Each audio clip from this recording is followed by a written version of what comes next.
পাৱৈ চাহ বাগিচাৰ মাজত ড্ৰাগছ সৰবৰাহকাৰী আটক। পাৱৈত ডিগবৈ আৰক্ষীৰ সফল অভিযান।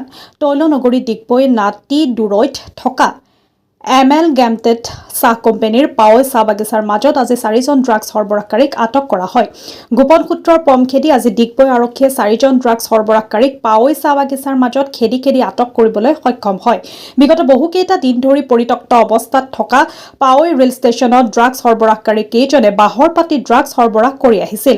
অৱশ্যে কেইবাবাৰ গাঁওৰক্ষী বাহিনীৰ দলে ড্ৰাগছ সৰবৰাহকাৰী কেইজনক আটক কৰাৰ প্ৰচেষ্টা চলাই বিফল হৈছিল। উল্লেখযোগ্য যে ডিগবৈ আৰক্ষীয়ে খবৰ পোৱাৰ মাত্ৰকে পাৱৈ চাহ বাগিচাত অভিযান চলাই 4 যুৱকক খেদি আটক কৰে। এই আটক অভিযানত 37টা ড্ৰাগছ কণ্টেইনাৰ থকা তথা ড্ৰাগছ সহিতে ডাঙৰ বক্স 4টা মোবাইল, লাইটাৰ 3টা তথা স্কুটি দুখনো জব্দ কৰে।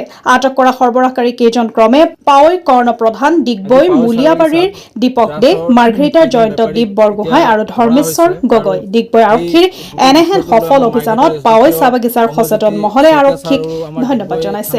ডিগবৈৰ পৰা নিতুমণি শইকীয়াৰ ৰিপৰ্ট, নিভাজ অসম লাইভ।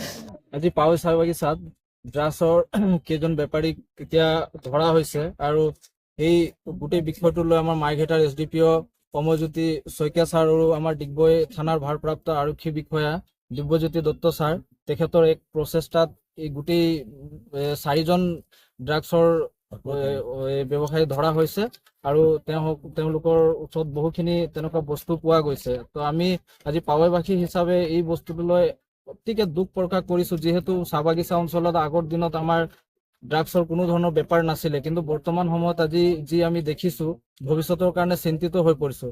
তাৰ বাবে আমি পাৱৈবাসী ৰাইজকে হওক বা আমাৰ প্ৰশাসন বা আমাৰ অসমৰ মাননীয় মুখ্যমন্ত্ৰী সকলোকে আমি অনুৰোধ জনাইছোঁ যে বাগিচা অঞ্চলত এইবিলাক ৰোধ কৰাৰ বাবে কি ধৰণৰ ব্যৱস্থা ভৱিষ্যতে ল'ব পৰা যায় তাৰ ওপৰত এক দৃষ্টি ৰাখিব বুলি আমি অসমৰ মাননীয় মুখ্যমন্ত্ৰী মহোদয়ক আহ্বান জনাইছোঁ। কেনেকৈ আপোনালোকে ৰূপায়ণ কৰিবলৈ সক্ষম হ'ল মানে?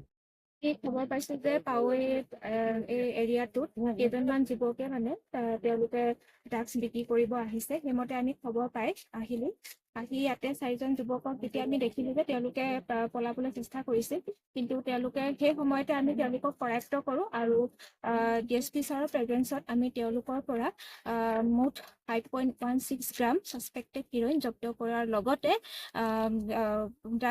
ড্ৰাগছ ভৰাবলৈ অনা সৰু যিটো আমাৰ চাধা টেমা আৰু তেওঁলোকৰ লগত থকা মোবাইল, সৰু প্লাষ্টিক ফাইল আৰু কলা পলিথিন, এই ধৰণৰ আমি বস্তুবোৰ জব্দ কৰিবলৈ সক্ষম হৈছোঁ।